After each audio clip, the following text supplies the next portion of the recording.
take back control of our borders, and close the book on a squalid chapter for our politics, our economy, and our country. Hello everyone, welcome again to my YouTube channel. It's your girl Farida. In today's video, I'm going to be talking about the latest changes with regards to UK visas and immigration. First thing that you need to know is that if you want to apply for the skilled worker visa, you need to meet this new threshold, RQF 6 and above. The next change that you need to be aware of is that the immigration skills charge is also increasing by 32%. Currently, the immigration skills charge costs £1,000 per year and £500 for every subsequent 6 months. So 32% increase means that the immigration skills charge will now be £1,320 per year. So if an employer is going to sponsor you for a 5-year work visa, they're going to have to pay an immigration skills charge of £6,600 for 5 years, which is a lot of money. It's something that a lot of employers will need to actually think about properly before they decide to sponsor someone. So it means that you must be very, very highly skilled before they would even, want to sponsor you to pay the immigration skills charge of £6,600 for a 5-year work visa. The next key change that the government is planning on introducing is to close in social care worker visa to new applicants. So which means that if you plan on applying maybe from next year or 2 years from now, you will not be able to apply for the care worker visa from outside of the UK. Another big change that the government is planning on introducing is to reduce the post-study work visa from 2 years to 18 months, which is, oh my days, this is actually quite difficult because I remember when I finished uni, I was eligible for the post-study work visa and I was able to get the post-study work visa for 2 years.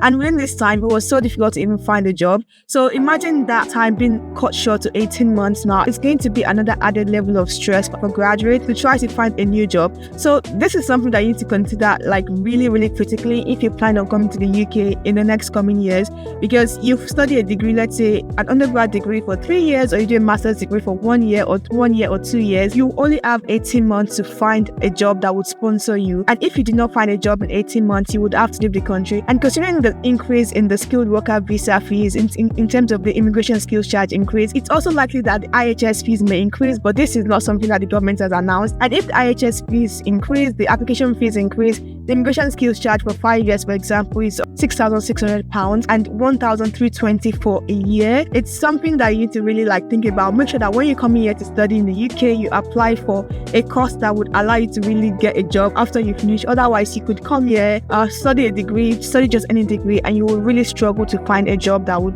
find an employer that would sponsor you after you finish your degree. Additionally, the government is also planning on increasing the English language requirement across all levels. So this means if you're applying for a visa, regardless of what category you're applying under, you will need to meet strict English language requirements. If you're coming from maybe countries like Nigeria or some other African countries where English is prominently spoken, we already speak English in these countries, but obviously we still need to pass a test. So it's something that you need to also keep in mind, that if you plan on moving to the UK, you will need to pass the English language requirements that the government has set and meet the thresholds, whatever the thresholds may be. It is not all negative changes or changes that are quite drastic. The government has also published in a white paper that they would create a new derived payment route, which means that if someone is in the UK on a family visa and they're in the UK based on being the parent of a British child or a settled child, if that child were to pass away, they will still be able to remain in the UK on that basis. This is something that I feel is very commendable. It would be an horrible situation to lose one's child and also lose the right to remain in the UK at the same time. The biggest change of all is that the path to indefinite leave to remain is now increasing to 10 years, which is a very long time. Let's say you come to the UK around the age of 25, you come on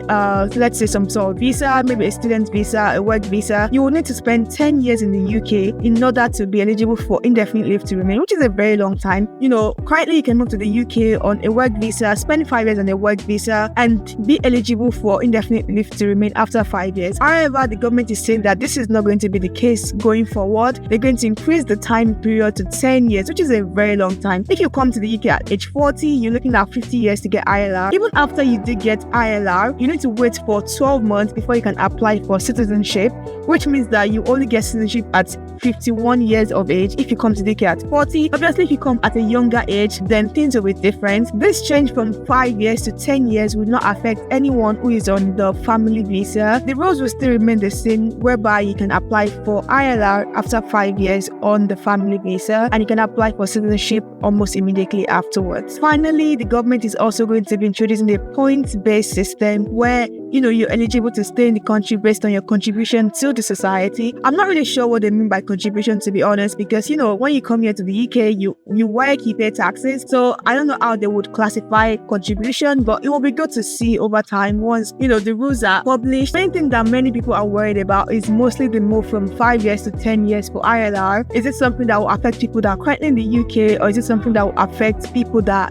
apply for UK visas from, let's say, the coming month? The rules are not quite clear just yet, but we're all waiting to know more. We're all waiting for when the government publishes more information about that, and when that is clear, I'm going to make another video about it, so update you guys as well. And you can read about all of these rules on the gov.uk website. The white paper is on the government website, and you can easily glance through to see anything, to read about anything that I've not covered in today's video. The white paper is an 80-page document that the government has recently published, covering those rules that may impact people that are currently in the UK on various visas, and rules that will affect new entrants to the UK on various other visas. So this is something that if you're in the UK on a visa, it's something that I also suggests that you go on the government website to try and read in your spare time. Thank you all so much for watching, and I will see you in my next video. Until then, bye.